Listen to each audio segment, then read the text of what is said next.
ओम शांति। 21 मई 2024 के बाबा के मधुर महावाक्य। बाबा कहते मीठे बच्चे, शिव बाबा वंडरफुल बाप, टीचर और सदगुरु है। उसे अपना कोई भी बाप नहीं। वह कभी किसी से कुछ सीखता नहीं। उन्हें गुरु की दरकार नहीं। ऐसा वंडर खाकर तुम्हें याद करना चाहिए। शिव बाबा वंडरफुल बाप, टीचर और सदगुरु है। उसे अपना कोई बाप नहीं। वह कभी किसी से कुछ सीखता नहीं। उन्हें गुरु की दरकार नहीं। ऐसा वंडर खाकर तुम्हें याद करना चाहिए। प्रश्न, याद में कौन सी नवीनता हो तो आत्मा सहज ही पावन बन सकती है?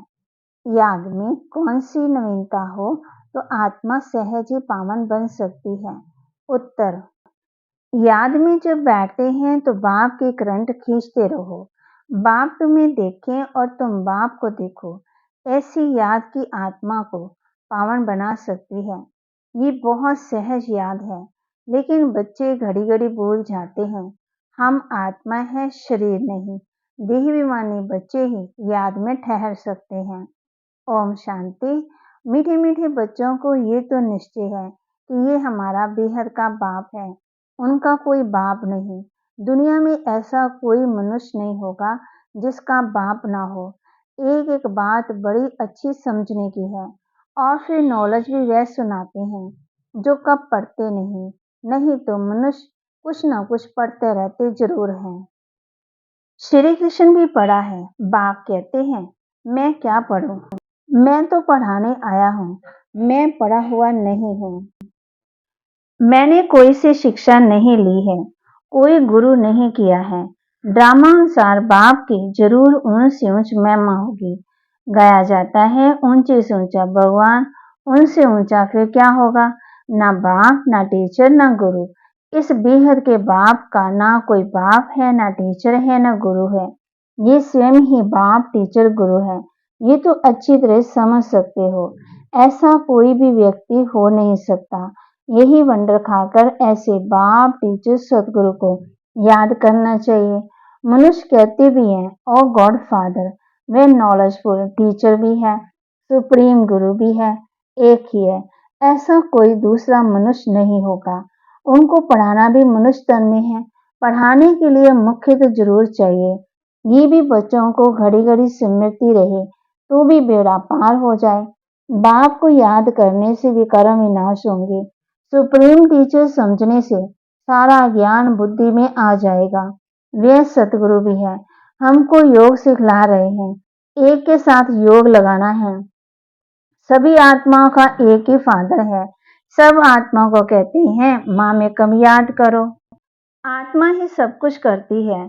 इस शरीर रूपी मोटर को चलाने वाली आत्मा है। उनको रथ कहो या कुछ भी कहो, मुख्य चलाने वाली आत्मा ही है। आत्मा का बाप एक ही है। मुख से कहते भी हो, हम सब भाई भाई हैं। एक बाप के बच्चे, हम सब भाई भाई हैं। फिर जब बाप आते हैं तो जब पिता तन में, तो भाई बहन होना पड़ता है।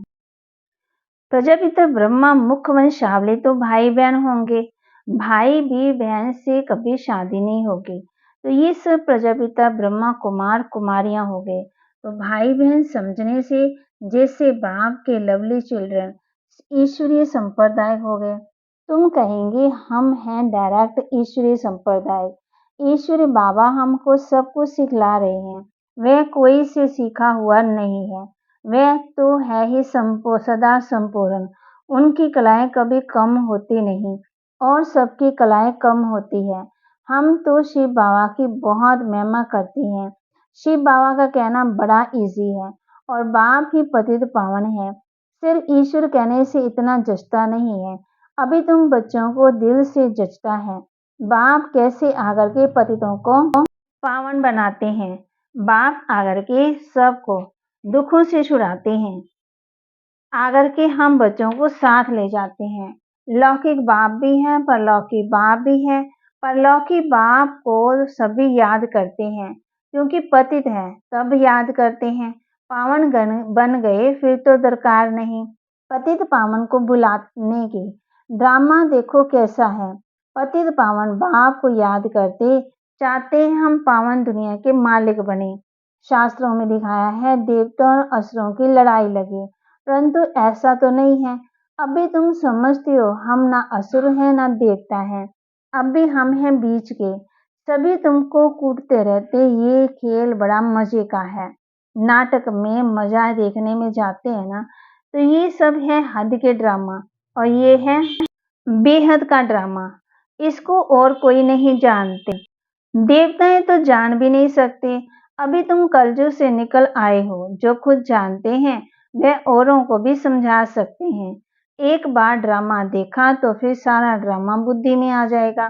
बाबा ने समझाया है, ये मनुष्य सृष्टि रूपी झाड़ है, इनका बीज ऊपर में है, विराट रूप कहते हैं। बाप बैठ बच्चों को समझाते हैं, मनुष्यों को ये पता ही नहीं। शिव बाबा कोई से भाषा सीखा होगा, जबकि उनका टीचर कोई टीचर नहीं है, तो भाषा भी और क्या सीखी होगी। तो जरूर जिस रथ में आते हैं उनकी भाषा ही काम में लाएंगे, तो उनकी अपनी भाषा तो कोई है ही नहीं, वह कुछ पढ़ते सीखते ही नहीं, उनका कोई टीचर होता ही नहीं। श्री कृष्ण तो सीखता है, उनके माँ बाप टीचर, उनको गुरु की दरकार ही नहीं, क्योंकि उनको ही सदगति मिली हुई है। ये भी तुम जानते हो, तुम ब्राह्मण हो सबसे ऊंच, ये तुम स्मृति में रखो। हमको पढ़ाने वाला है बाप, हम अभी ब्राह्मण हैं। ब्राह्मण देवता क्षत्रिय वैश्य शूद्र, कितना क्लियर है। बाप को तो पहले से ही कह देते हैं, वह सब कुछ जानते हैं। क्या जानते हैं ये किसी को पता ही नहीं, वह नॉलेजफुल है। सारे सृष्टि के आदि मध्य की उनको नॉलेज है। बीज को सारे झाड़ की नॉलेज होती है, वह तो है जड़ बीज, तुम हो चेतन, तुम अपने झाड़ की नॉलेज समझाते हो। बाप कहते हैं मैं इस वैरायटी मनुष्य सृष्टि का बीज हूँ। है तो सब मनुष्य, परंतु वैरायटी। एक भी आत्मा के शरीर के फीचर्स दूसरे के जैसे नहीं हो सकते, दो एक्टर्स एक जैसे नहीं हो सकते। ये है बेहद का ड्रामा। हम मनुष्यों को एक्ट्रेस नहीं कहते, आत्मा को कहते हैं। वो लोग मनुष्यों को ही समझते हैं। तुम्हारी बुद्धि में है कि हम आत्माएं एक्ट्रेस हैं, जो शरीर द्वारा डांस करते हैं।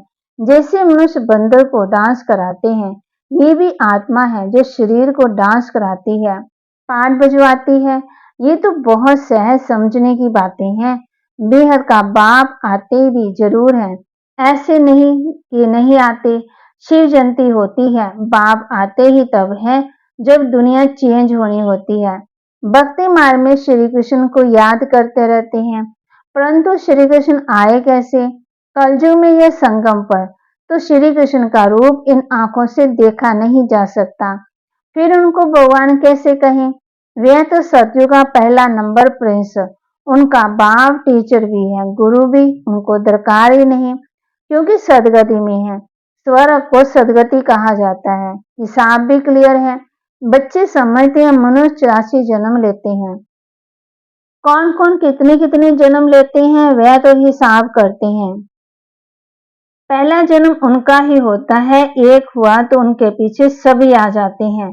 ये बातें तुम जानते हो, तुम्हारे में भी कोई अच्छी रीति समझते हैं, जैसे इस पढ़ाई में होता है। ये है बहुत सहज, सिर्फ एक बुक गुप्त डिफिकल्टी है, तुम बाप को याद करते हो, उसमें माया विघ्न डालती है, क्योंकि माया रावण को ईर्ष्या होती है। तुम राम को याद करते हो तो रावण को भी ईर्ष्या होती है कि हमारा मुरीद राम को क्यों याद करता है। ये भी ड्रामा में पहले से ही नोंद है, नई बात नहीं है। कल अब पहले जो पाठ बजाया वही बजाएंगे। अभी तुम पुरुषार्थ कर रहे हो, कल अब पहले जो पुरुषार्थ किया है वह अभी ही कर रहे हैं। ये चक्कर फिरता रहता है, कभी बंद नहीं होता, टाइम की टिक टिक होती रहती है। बात समझाते हैं ये 5000 वर्ष का ड्रामा है। शास्त्रों में तो कैसी कैसी बातें लिख दी है। बाप ऐसे कभी नहीं कहेंगे कि भक्ति छोड़ो, क्योंकि अगर यहाँ भी चल ना सके तो वह भी छूट जाए तो ना इधर के ना उधर के रहे, कोई काम का नहीं रहा। इसलिए तुम देखते हो कई मनुष्य ऐसे भी हैं जो भक्ति आदि कुछ नहीं करते, बस ऐसे ही चलता रहता है। कई तो कह देते भगवान ही अनेक रूप हैं। अरे ये तो बेहद का ड्रामा अनादि बना बनाया है जो रिपीट होता रहता है, इसलिए इसको अविनाशी अनादि अविनाशी वर्ल्ड ड्रामा कहा जाता है। इसको ही तुम बच्चे समझ सकते हो। इसमें तुम कुमारियों के लिए बहुत सहज है। माताओं को तो जो सीढ़ी चढ़ी है वह उतरना पड़े, कुमारी को तो कोई और बंधन नहीं, चिंतन ही नहीं, बाप का बन जाना है। लौकिक संबंध को भूल पारलौकिक संबंध जोड़ना है। कलयुग में तो है ही दुर्गति, नीचे उतरना है ड्रामा अनुसार। भारतवासी कहते हैं ये सब ईश्वर का है। तुम कौन हो? कहते हैं वह मालिक है। आत्मा, हम आत्मा है, बाकी ये सब ईश्वर का है। ये देह आदि जो कुछ है परमात्मा ने दिया है। मुख से कहते ठीक है, कह देते हैं ये सब कुछ ईश्वर ने दे दिया है। अच्छा, फिर उनकी दी हुई चीज में ख्यानत थोड़ी डालनी चाहिए, परंतु उस पर भी चलते नहीं, रावण मत पर चलते हैं। बात समझाते हैं तुम तो ट्रस्टी हो, परंतु रावण संप्रदायिक होने कारण तुम ट्रस्टी पने से अपने को धोखा देते हो। मुख से कहते हो एक हो, करते दूसरा हो। बाप ने चीज दी है, फिर ले ली तो उस में तुमको दुख क्यों होता? बाप कहते हैं ये बातें ममता मिटाने के लिए, ये बातें बाप अपने बच्चों को समझाते हैं। अब बाप आए हैं, तुमने ही पुकारा बाबा हमको साथ ले चलो, हम रावण राज्य में बहुत दुखी हैं, आकर के हमको पावन बनाओ, क्योंकि समझते हैं पावन बनने बिगड़ तो हम जा ही नहीं सकते हैं। हमको ले चलो, कहाँ? घर पर ले चलो। सब कहते हैं हम घर जाएं। श्री कृष्ण के भक्त चाहते हैं कि हम कृष्णपुरी जाएं, वैकुंठ में जाएं। सत्युग ही याद रहता है, प्यार प्यारी चीज है ना।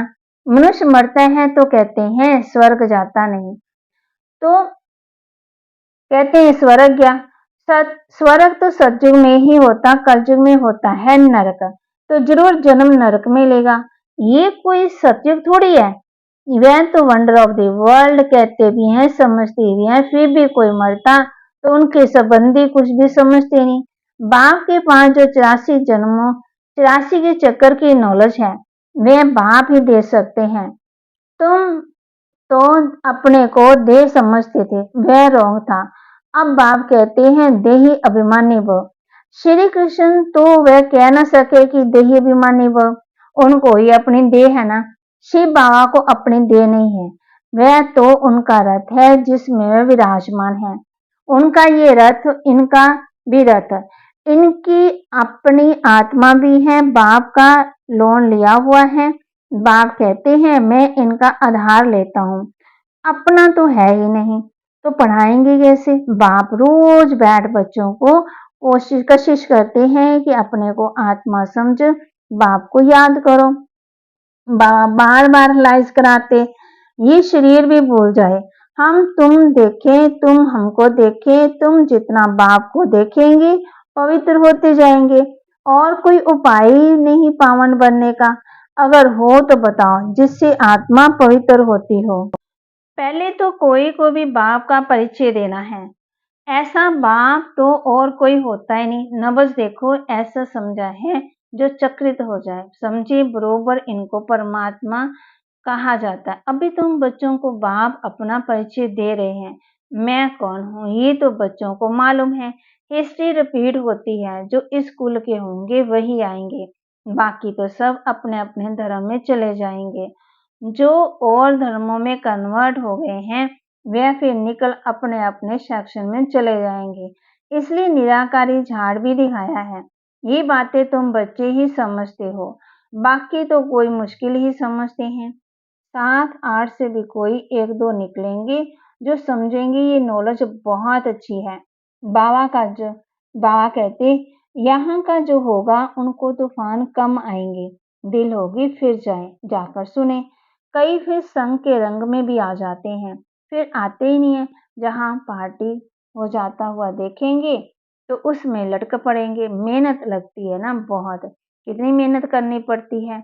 घड़ी घड़ी कहते हैं हम भूल जाते हैं मैं आत्मा हूँ शरीर नहीं, ये घड़ी घड़ी भूल जाते हैं। बाप भी जानते हैं बच्चे काम चिता पर बैठकर काले हो गए हैं, कब्र दाखिल हो पड़े हैं। इसलिए सामने बन गए हैं। उनको ही फिर बाप आकर कहते हैं, हमारे बच्चे सब जल मरे हैं, ये बेहद की बात है। कितनी करोड़ों आत्मा हमारे घर में रहने वाली हैं, अर्थात ब्रह्मलोक में रहने वाली हैं। बाप तो बेहद में खड़े हैं ना, तुम भी बेहद में खड़े हो जाएंगे। जानते हो बाबा स्थापना करा करके चला जाएगा, फिर तुम राज्य करेंगे, बाकी सब आत्मा शांति धाम में चली जाएंगी।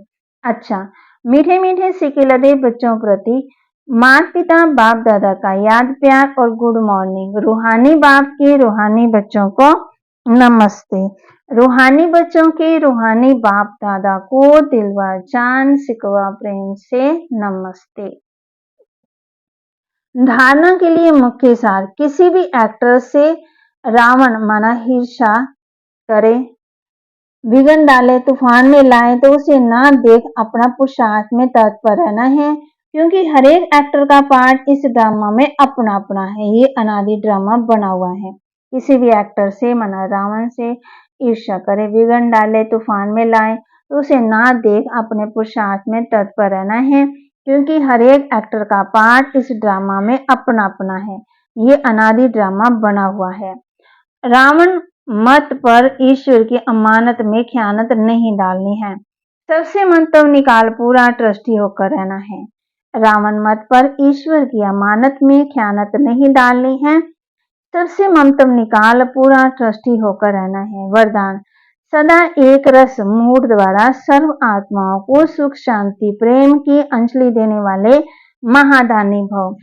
सदा एक रस मूड द्वारा सर्व आत्माओं को सदा सुख शांति प्रेम की अंजलि देने वाले महादानी भव। आप बच्चों की मूड सदा खुशी की एक रस रहे, कभी मूड ऑफ, कभी मूड बहुत खुश, ऐसे नहीं। सदा महादानी बनने वाले की मूड कभी बदलती नहीं है। देवता बनने वाले माना देने वाले आपको कोई कुछ भी दे, लेकिन आप महादानी बच्चे सबको सुख की अंजलि, शांति की अंजलि, प्रेम की अंजलि, तन की सेवा के साथ मन से ऐसी सेवा में बिजी रहो तो डबल पुष्प जमा हो जाएगा। स्लोगन, आपकी विशेषताएं प्रभु प्रसाद है, उन्हें सिर्फ स्वयं प्रति यूज नहीं करो, बांटो और बढ़ाओ। आपकी विशेषताएं प्रभु प्रसाद है, इन्हें सिर्फ स्वयं के प्रति यूज नहीं करो, बांटो और बढ़ाओ। और बाबा के महावाक्य को लाइक भी करें, शेयर भी करें और सब्सक्राइब भी करें और अपने जीवन में धारण भी करें। जो बाबा बच्चों को ज्ञान देते हैं वो प्रभु प्रसाद है, वो खुद पर यूज भी करना है तो और दूसरों को भी देना है। कोई ना कोई पॉइंट बाबा कहते दूसरों को सुनानी है। ओम शांति।